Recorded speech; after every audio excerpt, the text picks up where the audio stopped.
year 2000. Remember we all waited up for the countdown, waiting for the end of the world? Waiting for Y2K to destroy all known software. And it didn't happen. I find myself as a sound engineer at Radio Clyde, which is Glasgow, West Scotland's biggest radio station. And I'm engineering Sunday night live sessions for Billy Sloan. I also started DJing. There was a club in Glasgow called the Buff Club. It's still there. It was originally called the Continental, but because they held it in the Royal Antediluvian Buffalo Society, it got nicknamed the Buff Club. So I'm working in Radio Clyde and I bump into Paul Cooney. So Paul Cooney is the head honcho of Radio Clyde. And he sees me one day and he said, "What are you and Pat doing?" And I said, "Yes, we're still gigging, still writing, yeah, always positive." And he said, "Do you fancy coming over to Monaco to do a gig?" Who for? And he said, "I work with a guy called Tom Hunter who does a lot for Cash for Kids, charity thing. And Radio Clyde are big backers of that charity. And he's having a celebration over in Monaco. And he asked me to ask you if you and Pat would come and do it." And we went over to the south of France to do this gig. And it wasn't on a boat, which I thought it was going to be on. It was at a house, Tom's big house. A terrace, a beautiful, long, luxurious terrace. And you and I had a blazing row just before the gig. Surprise, surprise. I was way out my comfort zone. I was well in my grumpy zone. We made a few faux pas. Did we? Because two guys from Coatbridge shouldn't really be in Monaco. The first one was... Oh God, do you remember? It's the first time I'd heard the terminology tender. Yeah. So tender's the wee boat that takes you to the big boat. Didn't know that. So the thing is, when everybody got on the tender, you and I sat up the front, right? And everybody's looking at us going... And I'm thinking, why is everybody not sitting? There's loads of room up the front. So as soon as the tender takes off... Did we bounce around like... We battered each other. And I would try and hold on to the seat. Oh no, I remember that. I thought, I'm going to die here. You know, in front of all these plutocrats, and I can't even swim.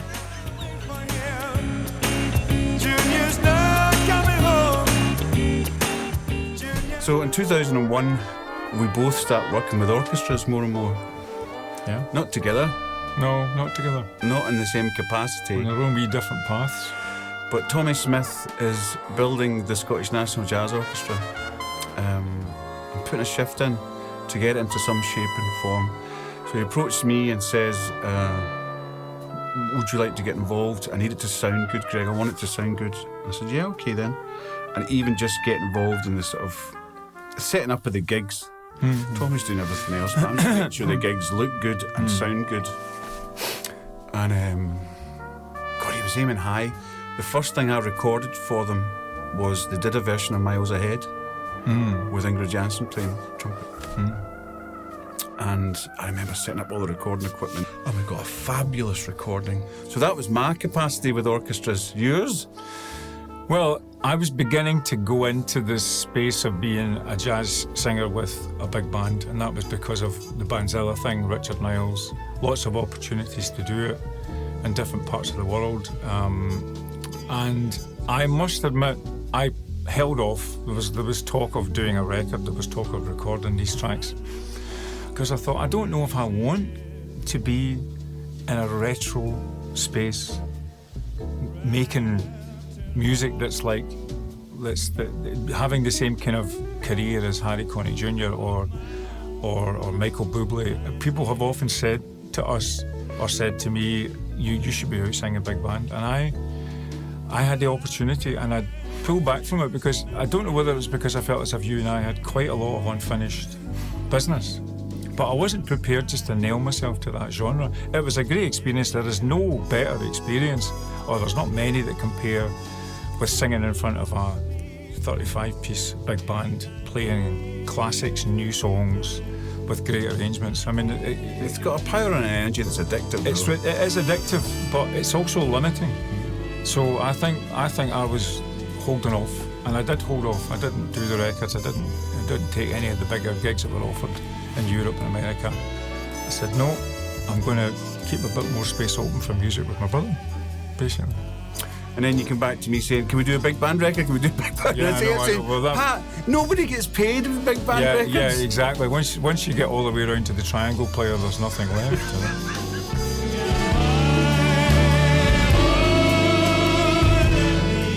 So it's 2002, and we're on a kind of joint but separate paths. And one of the things that happens is I wonder if I'm going to do something solo. And you're busy with all the stuff you've been doing. And I decided to do a gig and to try to write some songs or to get some of the melodies and lyrics that were in my head down. And I had this title, which I thought was a bit like a kind of Violently or Labour of Love. It was a kind of opposites meeting together. And the title was Tender Fuck. And I thought, well, this is going to be either a song that nobody hears or that everybody hears. And I poured quite a lot of my melodic. Do you know what my money was? I know. Nobody. As it turns out, no one. People are going to hear it now because you've retained it in your amazing digital archive. And I did a gig at More, and to be honest, it was all right. I quite enjoyed it, but it didn't feel right. I turned round to see whether you were there, and you weren't there. I mean, we definitely were distanced. As you say, I was busy being an engineer and a producer and doing all that kind of stuff. And do you know what, Pat? I feel a bit bad that I didn't think about. I thought you were kind of busy with your newspaper and with researching books, and you were writing books, and I thought you were quite content. I didn't realise that you were still wanting to be as musical as you'd been. So I apologise for not keeping an eye on you and keeping tabs on you. But I remember we did one gig at the Barrowlands for Frankie Miller tribute night. And you played with Button Up, and I played with another band. And you and I never talked. I know, I never very spoke. Weird. And there's these thousands of people at the Barrowlands doing this Frankie Miller tribute gig. And it was very, very weird. And that's as kind of as strange as we got. Yeah. As I said, I kept tabs on you through Guys John, and Guys said, we're starting to write songs with Pat. And I was a bit kind of like, my kind of nose was a wee bit adjoint. And so the first song we've written is called Tender Fuck. I was like, thank fuck. Yes, left to his own devices. Look what happens. So that song means a lot to me because it cheered me up. If he'd come back to me and said, oh, Pat's written this song, it's called Fix You, I'm like, oh. Remember that song, Tender Fuck? No, I've ditched that. No, you're fine. What you losing in a world tender fuck. So you done. And then because I'd been engineering and there was lots of technical stuff flying around, and I was in contact with SSL and Sennheiser and all these brands and Pro Audio. The main sales guy for Sennheiser was a guy called John Stevens, and he was from Castlemilk, and he was at the Castlemilk Folk Festival, and we played there in 1993, whatever. And I was talking to him on a regular basis, and he said, you and Pat doing anything? I said, no, not doing anything for ages. And he said, I've been asked to put together a musical lineup for the Bristol Balloon Festival. I went, yes, John, what's that got to do with Pat now? I've been at quite a few balloon festivals, but not balloon in the sense of that balloon. And he said, would you and Pat come down to Bristol and play a set for me? And I said, John, Pat and I have not really played together for a couple of years, and it's not really. But I remember contacting you and said, Pat, and you said, okay. And at that time I was working with the Scottish National Jazz Orchestra, and they had a drummer called John Blease and a double bass player called Aidan O'Donnell. So Aidan now has ended up in New York being a big one, and John Blease is playing with Parliamentarians now. But at this time they were teenagers. It's true. So I said to you, Pat, look, I've got this rhythm section I'm working with the orchestra. Let's put them together. We'll use Sandro on percussion, and we'll go down and do this gig. We'll stick some money in our pockets, and we'll be fine. Now, we hadn't played for ages. It was a jazz rhythm section, and off we went down to Bristol, and we got on the stage, and there was 20,000 people. Yeah. It was like Glastonbury. Yeah. And you and I walked on and went, oh. And then I just remember going, oh man, we're not ready for this. Yeah, I don't know how this is going to go. But the recordings, Yeah, beautiful. we didn't project. We just played to each other. Yeah. And when you do that, it's Sucks all, the audience in. yes. Yeah. And I don't have video footage of it, but I've got the audio from it. and you can hear us just playing so beautifully. And that's the first gig we'd done in 2 years.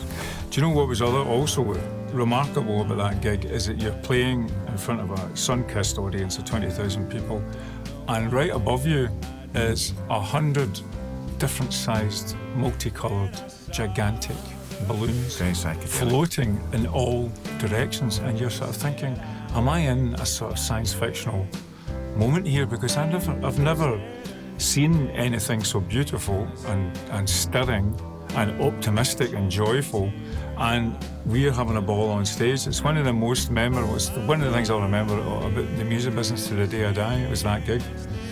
But it was a wee bit of a coming back together. It was a kind of, I remember at the time thinking, we've still got it. So you'd be on my mind. So you and I are back together playing again. We're writing again. But I've still got some commitments to engineering that I need to fulfill. One of them of which is being front of house engineer for the guitarist John Schofield, saxophonist Joe Lovano, Great. the bassist John Patitucci. The first gig's the Barbican in London. But also I've agreed to be the roadie. Right? So I set up all the equipment and I do front of house, I break down all the equipment and I go to the next gig. So John Patitucci, famous bass player, his bass is from 1838. It's a 19th century bass. Wow. Now this tour is in January, so he says, Greg, if you don't mind, can you take my bass out of the tour bus and into your hotel room to keep it at temperature? No pressure. Well, I was like, that's fine, John. Eager to please. I mean, I was mixing these incredible musicians. So I did it the first night. We're getting back to the hotel at 12:30 at night, and I banged the bloody case all the way along the corridor, got into my room. I was like, I did it 2 nights, right? And I thought, he'll never know. So the third night I was tired and I just left it in the van. And it wasn't that the coldest night of the year. Oh. So I woke up the next morning, there's a blanket of frost. Right? So we get to the next gig, and the next gig is in Glasgow at the Royal Concert Hall. So we get to sound check, take out all the gear, and John says, "Hey Greg," shouting from the stage, like, "Yeah, John, did you take my bass into your room last night?" I went, "No, we weren't staying at the same hotel because he'd never have known I couldn't afford to stay in the hotels." And I'm a rubbish liar like you, so I went, "No, I was too tired, John." And I said, "No, just no worries. We need to get a Luther." Oh. I said, "Why?" And there was a big crack Oh, sure. where the bridge was. So I kind of panicked a little bit, and the only Luther I knew was down the road from where you used to stay. And I knew he was good because I worked with orchestras and I'd heard them talking about him, that they were getting their instruments fixed. So I said, "Come on, John." So we got on the tour bus. And he wasn't angry at me. He was a very soft American, John. Yeah. I think inside he was probably really angry. Furious with you. Yeah. So that was the end of my jazz front of house engineering. Is that because travails. Did you want to end it because you thought this is too much stress or too much work? I didn't mind the work and the stress. It was very stressful. These jazzers are very demanding. Yeah. But I didn't mind the demands because I knew that they were, extreme virtuosos, and everything had to feel right before they could perform. It was an amazing thing to have done. Feel so tired that it breaks my heart. So while you were bringing your time with all these jazz orchestras to an end and thinking about your next thing, I was brewing up this book that came out in 2004 called The Play Ethic. And I mean, the basic idea of the book was that in the age of the internet, many more people are going to be creative than just artists. That's essentially the idea of it, and we don't need a work ethic to take advantage of that. We need a play ethic. We need to think that being creative is a good and beautiful and true thing to do. But it's totally related to Hue and Cry and to the music business, because I don't have a better example of how human beings can look at a piece of technology and not be scared by it not think that it's going to do them down, not think that it's going to replace them, but that it's an instrument. It's an opportunity for expertise and to learn how it works, maybe to push, bend, distort it a little to make it work in a way that you want it to work, take it to pieces, put it back together again. And I mean, the book essentially conveys the belief that musicians have a lot to teach the world about how not to be freaked by technology. You know, I mean, and you know this. I mean, you're the guy that has a quote from Robert Moog on his wall talking about how machines are talking to us. The whole book, The Play Ethic, was at its core was actually an appreciation of my life as a creative musician, and how not to be freaked by technology, how to embrace it and love it and get the most out of it. So thank you. You helped me write the book.